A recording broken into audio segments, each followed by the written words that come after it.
Welcome back to Wheel and Command Pro Tips. In this episode, I'm going to talk about how to set up flash pattern cycling in CenComm Core. In WeCan hardware, flash pattern cycling is achieved by using timed virtual inputs and having their off state activate the next virtual in the pattern cycle. But due to how the new virtual input protocol is in WeCan-X, you can't set up flash pattern cycling the same way you did in WeCan hardware. The good news is that the new method is similar to the WeCan method. So for those of you very familiar, you shouldn't have too much trouble with this. Likewise, for new users who are not familiar with it, I'm going to do my best to make it very easy to understand. Before I get into it, if you happen to be watching this video and the 3-pattern loop preset is already out, the name may not be exactly what I just said. This video will still be relevant to you because you'll understand how the preset works, and likewise, you'll set up how to make it into a 4-pattern cycling or looping preset or more. So again, we will be putting out a preset for this, but it may not come out in time, and so this is why we're making this video. With that said, we're just going to get right into it. So we're going to go into CenComm Core. I'm going to grab a control head. I'm going to grab a light bar of choice for demonstration purposes, but this can be done on outputs, inner edges, light bar, pretty much any optical device. Right. All right, so the first thing that we want to decide is how many patterns we're going to have in our cycle. So for each different pattern, we're going to need a virtual input.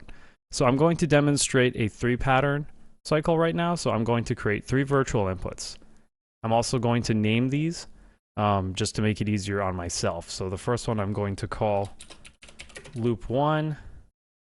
Next one will be loop 2. And now we have our loop 3. So the next thing is, each of these virtual inputs, we need to make it into a cycling type. And I'm going to do this, and then I'll explain why they need to be cycling types. So essentially how this is going to work is the first state is going to be the state that plays our first pattern in each of these virtual inputs. So I'm going to go ahead and name these states accordingly. So state for loop 1, press 1, it's going to be pattern 1. And for loop 2, this is going to be pattern 2. And for our loop 3, this is going to be pattern 3. So on these states is where our pattern instruction is going to live. So I'm going to just set some random patterns now. So I'm going to go ahead with an action flash. I'm going to make it alternate. For my next pattern, I'm going to have it, we'll just do Comet Flash, and for the third, we're going to do Ping Pong. Yeah. So again, these are just demonstration purposes. I'm sure these are not the patterns of choice for most people. I'm just going to go ahead and say I don't know what are the best patterns for whatever vehicle that you're operating, so I'm sorry if this is really painful for you. So moving on, right? So we've set up our patterns. Now, properties. Okay. So the next thing is, how long do we want each of these patterns to play? So for those of you unfamiliar, the cycling virtual input is a virtual input that has 2 states. And what it's going to do is when you turn it on, its first state is going to play for a set number of time, and its second state is going to play for a set number of time, and then it's going to go back into its first state, and it will keep doing this until you turn it off. So what we're going to say is, I want my first pattern to play for 5 seconds. The time for our second state doesn't matter. So the only thing you need to care about is how long do you want the patterns to play. So for the sake of easy math, each of my patterns I'm going to set to play for 5 seconds. Now that I've set this up, I need to set up how we're going to activate the virtual inputs. So the first virtual input, we're going to go into Inputs View, Virtual Inputs, and we're going to go into the second state. And this state, I'm going to name it Go Next.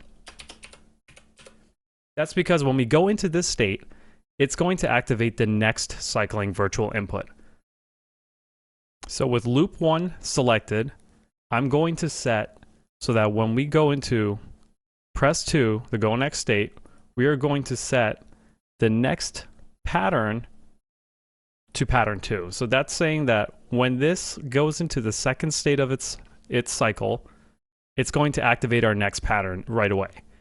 And the next thing we also want to do is we want to set loop 3 to turn off. It may seem confusing now, but it'll start to make sense as I go through it. So next we're going to do the same thing for loop 2. After loop 2's pattern plays and it goes into the next state, which again, we're going to also call this go next. We're going to set the loop 3 to play its pattern, and it's going to turn off the previous cycling virtual.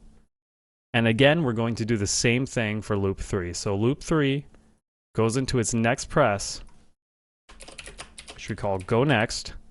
It's going to set the next virtual to go next. So for our case, we're at the end of our cycle. We need to set it to go back to loop 1. So that's exactly what we're going to do. We're going to set it so the go next of loop 3 is going to set loop 1's pattern to play, and it's going to turn off the previous virtual input that was playing.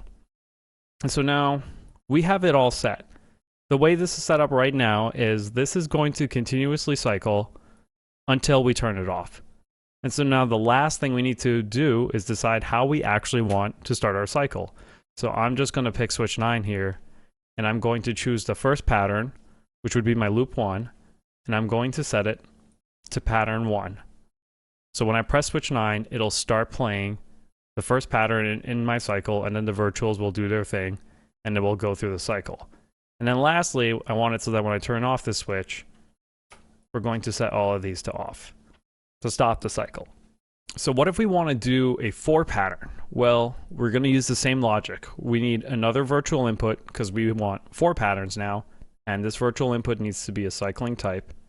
Again, I'm going to call this one loop 4. Its first press is going to be pattern 4 because this is where my 4th pattern instruction is going to live, and this is going to be the go next state that's going to set my next virtual to activate. So we're going to throw our pattern on here.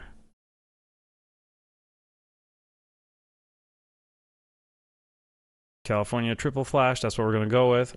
Right, so we have the pattern set. So now what we need to do is instead set that when we're in loop 3 in the go next state, we're not going to go to loop 1. Since we added another virtual that we need to go to now, instead, just for safety, I'm going to set this one to off as well, and we're going to set loop 4 to go to pattern 4.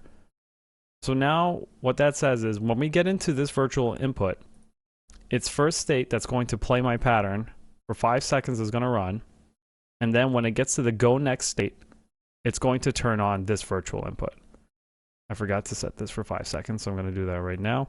But again, this time doesn't matter, and the reason why the second state's time doesn't matter is the moment this state activates, we're turning on the next virtual input, and that virtual input is going to turn off this virtual input. That's why I just recommend leaving it by 8 seconds by default, just to give it enough time to process everything. I mean, you could even do like 1 second, but really this time doesn't matter, so I just say leave it alone. You don't have to touch it. The thing that's important is the instructions that run on this state. Since we're not playing a pattern, the time really doesn't matter for this. So right, coming back into here now, we need to set it so that now that we've reached the end of our new cycle, the last pattern in our cycle, we need to set it so that we're going to go back to beginning. So now loop 1 is where we're going to go, and we need to make sure we turn off the previous virtual inputs.